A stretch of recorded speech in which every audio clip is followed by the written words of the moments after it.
Today I'll be reading Gertie and Gus, written and illustrated by Liesl Whale. Gus loved fishing. He was good at it too. Every morning, Gus took his old fishing rod and went down to the sea to fish. Every afternoon, Gus brought home a fine fish, and Gertie would cook it for dinner. How Gus loved his fish dinners. Then, one day, Gus came home with an extra fine fish, and Gertie served only plain potatoes. No fish.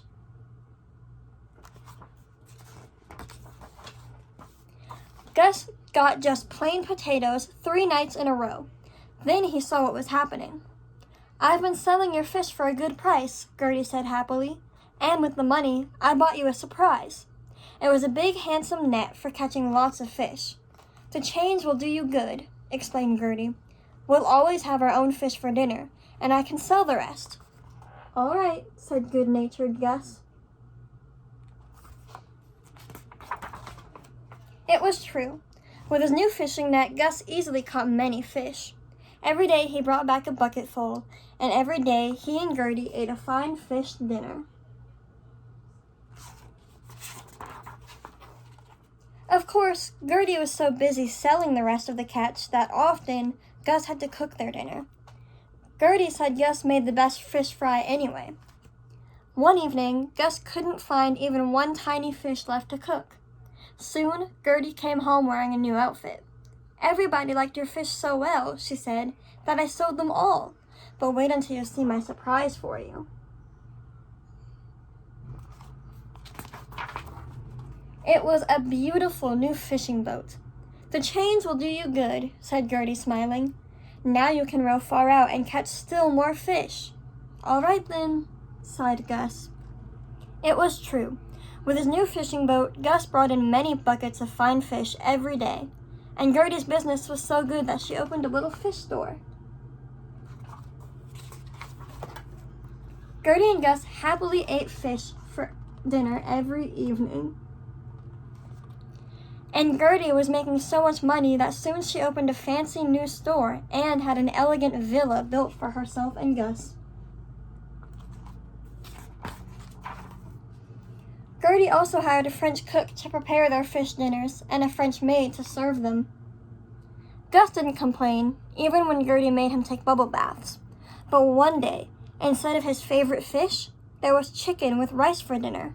The next night, it was steak in a grape sauce, and then liver pate in a crunchy crust.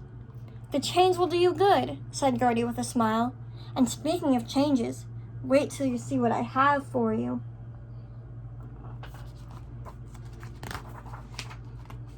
Gertie's surprise was a splendid captain's hat and shiny epaulettes, plus 5 more fishing boats, and 5 fishermen to catch still more fish. Gus was now the captain of a fishing fleet.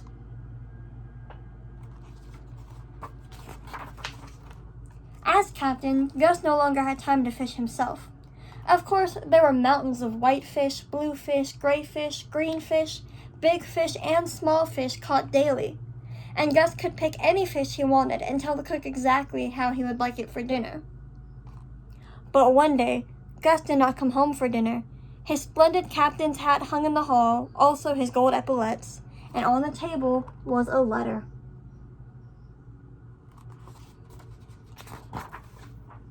"Dear Gertie, I'm leaving because I like to fish for my own fish. It's more fun and tastes much better. Sincerely yours, Gus." "I can't understand, Gus," Gertie said to herself. "Being captain must be lots of fun. The change will do me good." It wasn't true. Working at the dock and selling fish every day made Gertie's feet hurt more and more. At night, Gertie felt so tired that she couldn't eat her elegant dinner, and something was missing. Meanwhile, back at their old cottage, Gus happily went fishing with his old rod. Still, even his favorite fried fish fillet didn't taste as good as it once did. Something was missing. One night, there was a knock at the door. It was Gertie. "Hello, Gus," she said. "I missed you. I understand now. Catching more and more fish makes one tired, not happy. At once, Gus knew something too. Eating his fish all by himself made him lonely, not happy either. How true! In their old home, they were both happy again, and their fish dinners tasted just delicious. Then, one evening, Gertie said to Gus, "I have a big surprise for you." And it was. Gertie had sold their elegant villa to the 5 fishermen who had turned it into an elegant fish restaurant. Gertie and Gus were served a fine dinner indeed. "Our own fish at home still tastes best," whispered Gertie with a smile. "But sometimes a change will do both of us good." And it did. The end.